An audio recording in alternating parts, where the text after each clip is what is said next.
Për 20 vjet më parë, Namirin e kam njohur pikërisht këtu në këtë vend ku ne jemi sot, ku po i bëjmë përcjelljen e fundit. Ishte një djalë i brisht, një djalë i edukuar, i sjellshëm, por sa i brisht duke aq i fortë ishte për brenda. Dhe Namiri me rritjen e tij, jo thjesht në aspektin moshor, por edhe në aspektin profesional, filloi pastaj të na bënte të kuptonim që nga ky djalë edhe diçka duhet mësojmë.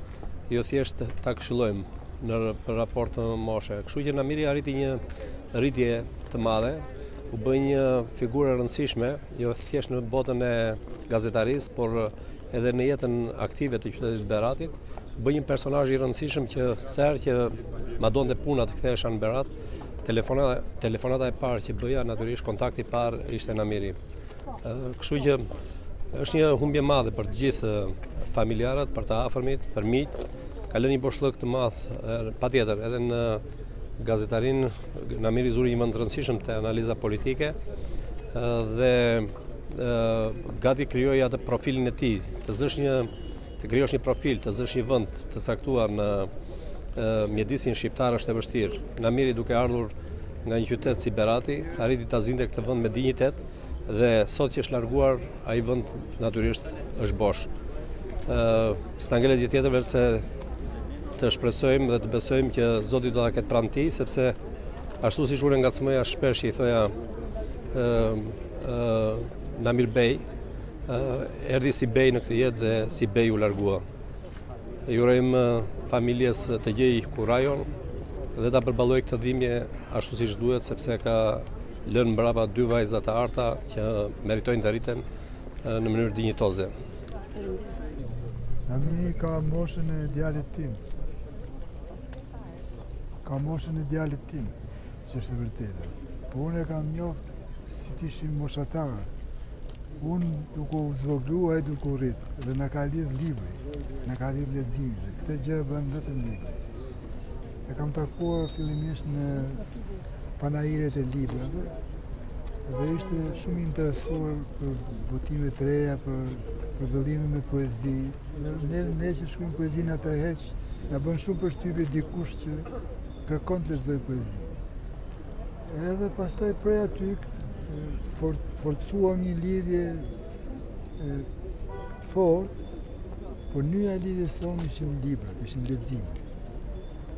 Më vonë kemi pas edhe pika takimi të tjera që kanë bënë me aktivitetin shoqëror, politik, me orientimin politik, me angazhimin politik dhe qytetar.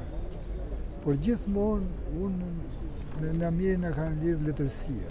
Ai ishte një eseist i rrallë. Pa ishte nga lloji i gazetarit që kishte aftësinë të përmblidhte në 3 faqe thelbin e një romani voluminos. Këto janë shkrimet që quhen shkrimet e llojit book review, që janë si recenza që kemi thënë diku.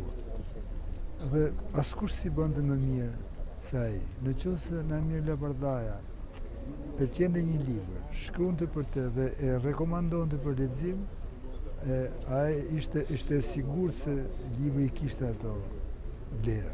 Pra rekomandimi i tij ishte shumë i dobishëm për të promovuar librin e mirë tek lexuesit.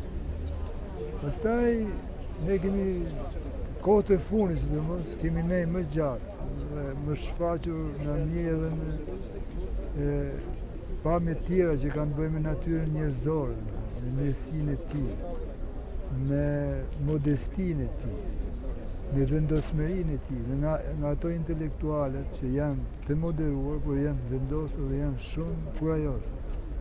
Nuk bën të kompromise që banale, me të vërtetën, se kompromise të bëjmë gjithmonë. Prandaj them që ndarja e tij nga jeta është një humbje e madhe për familjen patjetër, por është një humbje e madhe edhe për botën intelektuale në Shqipëri. Nuk është se kemi shumë intelektual me integritet, siç ishte Namiri. Është humbje e madhe edhe për eseistikën shqiptare.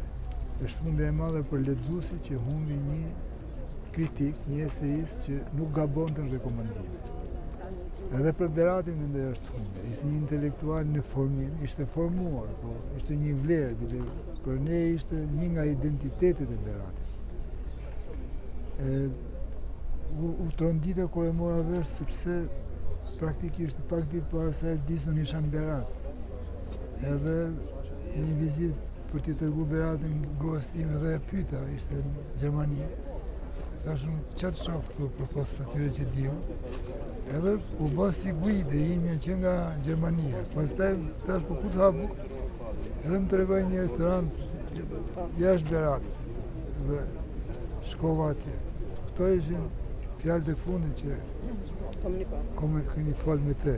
Edhe ishte edhe me djalin, dhe me gruan, se djali ishte shofer dhe djali me njifte, se kanë qenë bashkë në Partinë Demokratike. Edhe po flisim për Namirin. Ju keni qenë dhe drejtorisë arsimore dhe keni pasur më tepër, domethënë, me Namirin afinitet. Si keni njohur ju atë? Unë Namirin nuk e kam njohur thjesht si drejtorisë arsimore, por kam njohur si një koleg mësues, padyshim e kam njohur dhe si koleg në media, po ashtu edhe në krimtarinë letrare. Namiri, megjithëse ishte në një moshë të vogël, krahasuar me mua, ishte një bashkëbisedues i mrekullueshëm, sikur flisje me një moshatar. Kishte një karakter të fortë, energjik, një fjalë të mençur dhe me Namirin jo vetëm që mund të bisedoje, por edhe mund të mësoje, për shkak të interesave të mëdha që ai kishte, interesave letrare, kulturore.